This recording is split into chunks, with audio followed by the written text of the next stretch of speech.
Ora susah dadak kowe kakean rembug. Drajit. Sawe gak no patunon kethek putih diobong.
Ayo Senggana kethek putih.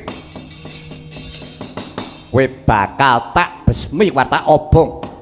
Ayo kowe njaluk apa? Tak wenehi wektu sing pungkasan iki. Njaluk sing mbok senengi apa? Jalaran kowe nyedhaki patimu. Njaluk apa tak turuti. Yen to pancen aku diwenangake njaluk. Yo, tak menangake jaluk apa tak turuti. Aku njaluk tugele gulune Dasamuka. Kowe bres kowe.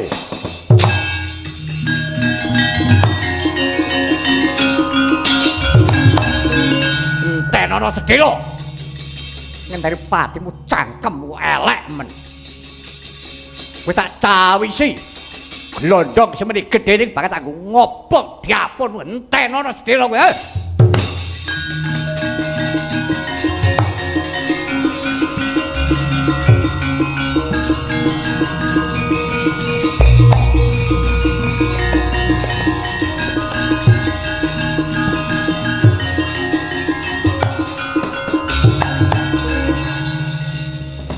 Dipun tepangaken kemawon Raden. Jeng ngandika menika sinten? Kula menika kadang wuraginipun Kakang Prabu Rahwana. Ingkang sudyamastani kula pun Gunawan Kuntawibisana. Kasatriyan kula Parang Kuntara. Wonten menapa dene jeng ngandika nyaketi kaliyan kula? Inggih. Kula pitados paduka menika yektinipun durtane ngadil. Kula pitados najan panjenengan badhe dipun besmi, badhe dipun obong. Nanging pejah gesanging manungsa menika mboten karana kobaring latu.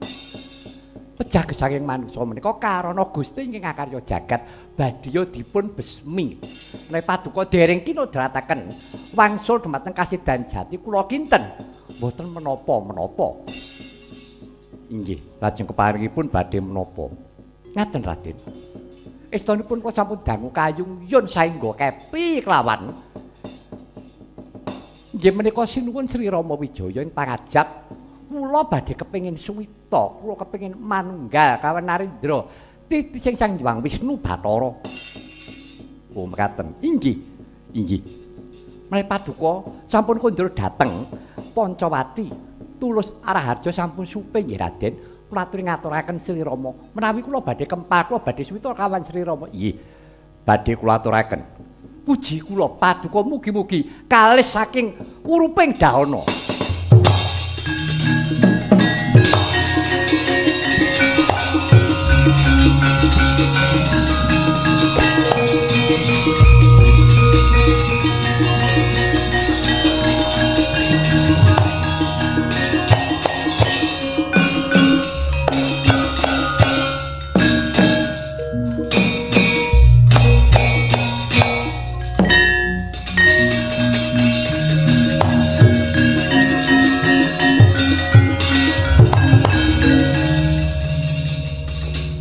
Kowe jenengmu Anoman ya?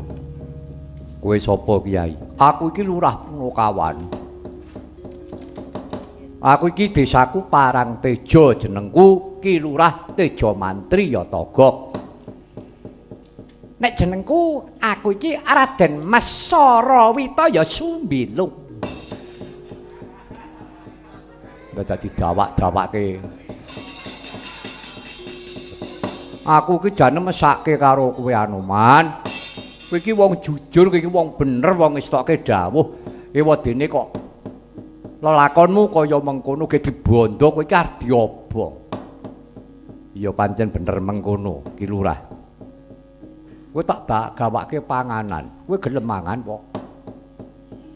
Lah tuku mangan piye wong tanganku dibondo kaya ngene. Tak dulang nek kowe gelem. Kowe nggawa apa? Iki nggonku ki anange mung wowoan.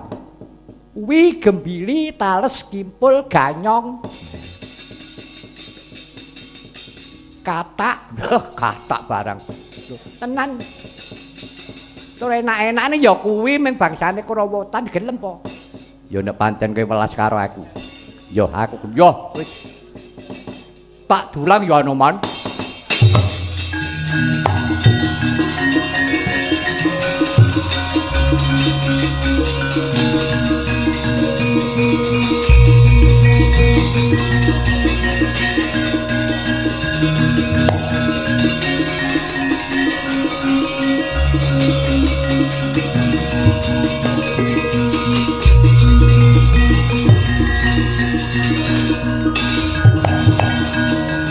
Kyai Togok, piye Anoman? Banget panuwunku ya Kyai kowe gelem tetulung karo aku. Pancen bener. Aku ya pancen luwe tenan. Aku mbok gawake panganan bangsane Kurawotan. Sawetara wis njalari kekuatanku. Yo, najan to iki aku arep diobong nanging ora apa-apa, mung aku meling karo kowe ya Kyai Lurah Togok. Arep meling apa? Kowe yen wis tekan omahmu siwerana janur kuning. Disiweri janur kuning, iya. Lah didokoke nang endi? Uncalno nang dhuwur gendhengmu. Omahku dudu gendheng ki. Lah apa? Welit. Welit ki apa? Godhong tebu rapak kuwi lho. Kok ora mbok saline nganggo gendheng, apa gablek dhuwit? Gaglake ra eneng kok. Apa nganggo gendheng? Ya, dadi omahku kudu tak siweri janur kuning. Iya. Ben apa wis do manut aku. Ben ketara. Oh ya wis, muga-muga kowe diayomi karo Gusti ya, Man.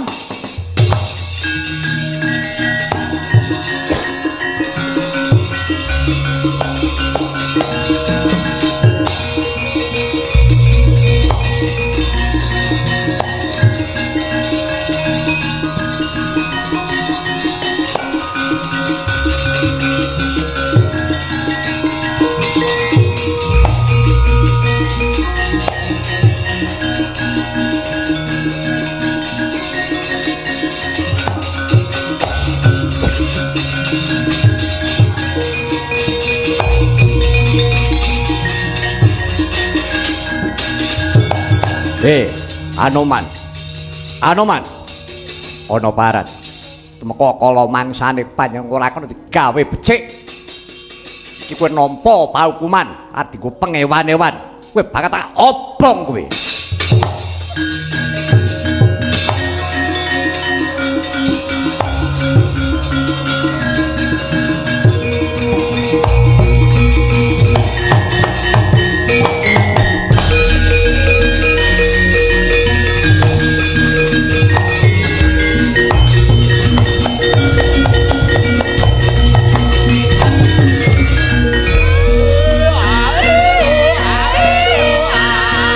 Yeah.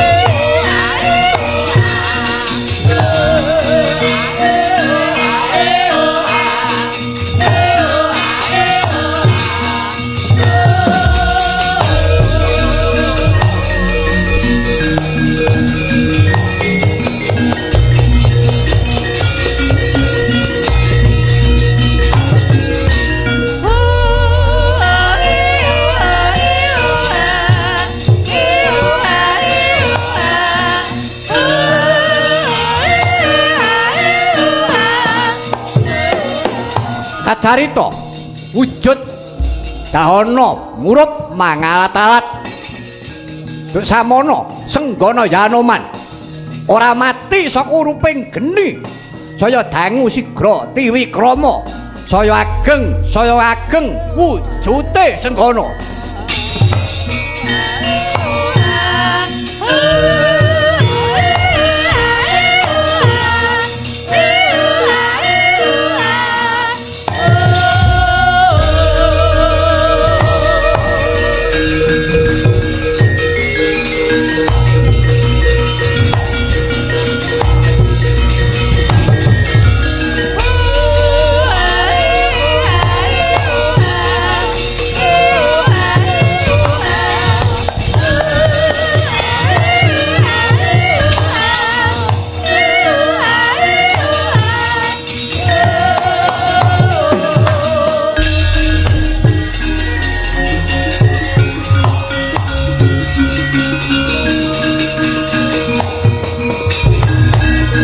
Tiwikrama Segunung Anakan Gedhe Anoman nadyan rikala semana dadi wujuding geni Krida Senggana geni Denawatawut dan meradenaken negari Ngalengka kobar sanadika geger wong Ngalengka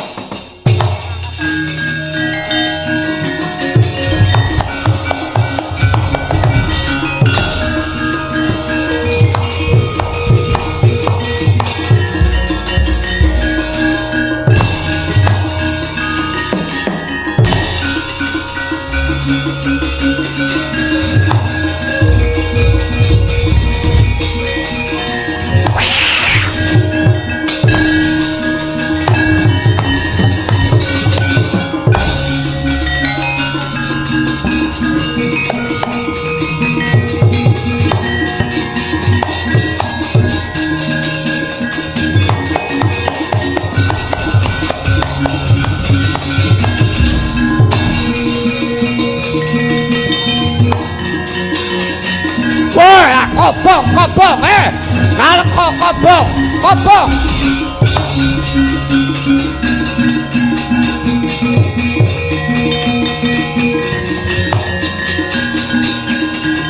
Wah, lah carae, kumpul karo Ngalengka kobong. Wah, kobong, wah.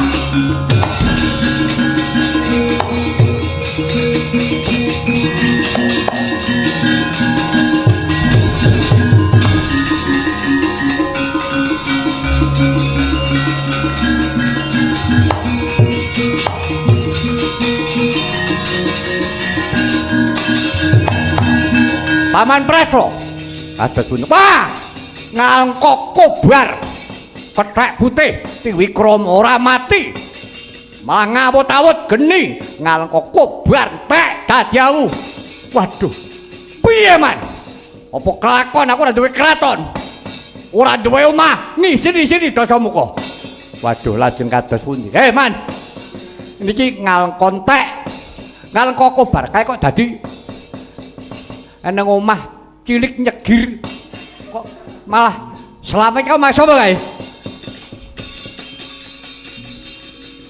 lha niku ngene togok ngaten lho omahe togok inggih apa kelakon aku mondok melu togok lah sampune wah edian perang sini lah nang mboten ngaten ajeng tilem teng pundi napa ajeng tilem ten nggubuk Kasemara wong gerang ora urus. Ayo nyedhaki kono togok.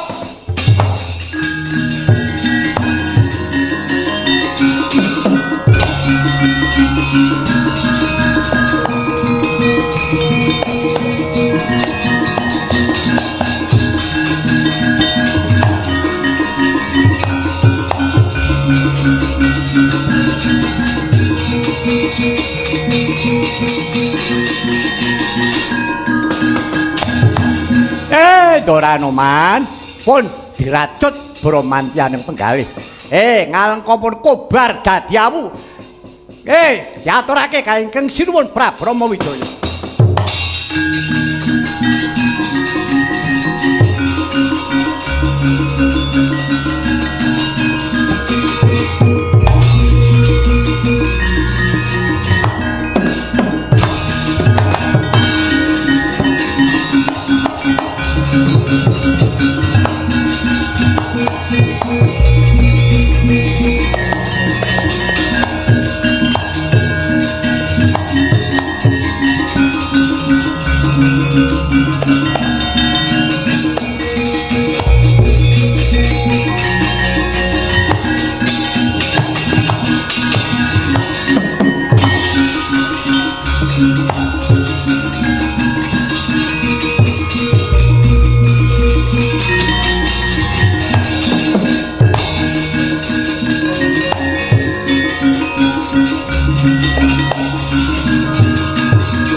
Anoman wonten timbalan iki ngadhawuh sinuwun.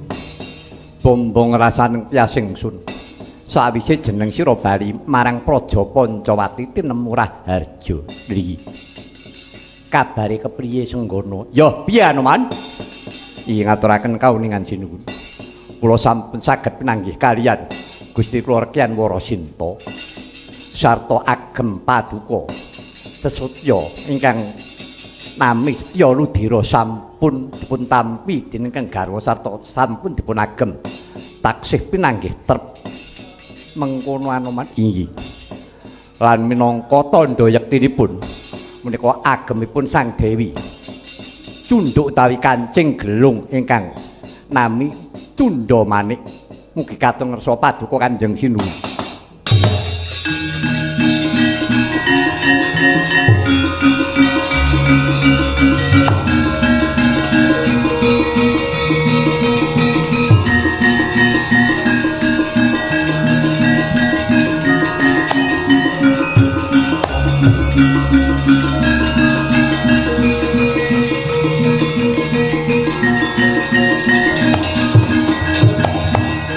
Ya jagat Dewa Bathara ya jagat Pangestungkara Senggana wonten dawuh sinuwun. Nyata iki cecunduk ageme Yayi Rekyan Warasinta ingkang sinebut Tunda Manik. Niki. Yo. Banjur apa maneh kang dadi pangandikane Gustimu Putri? Upami panjenenganipun boten paring dawuh janipun badhe kula boyong kundur. Namung kemawon panjenenganipun paring dawuh Senggana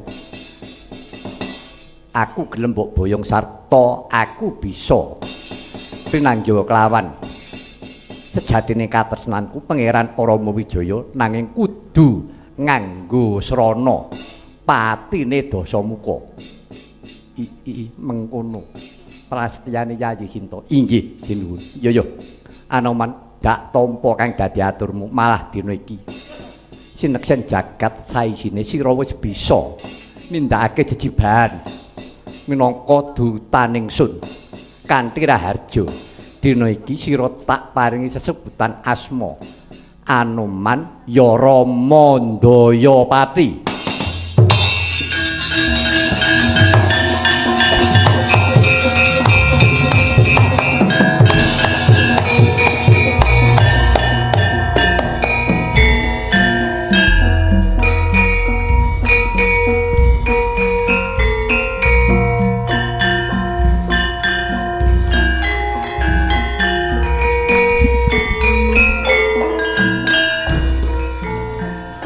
Mari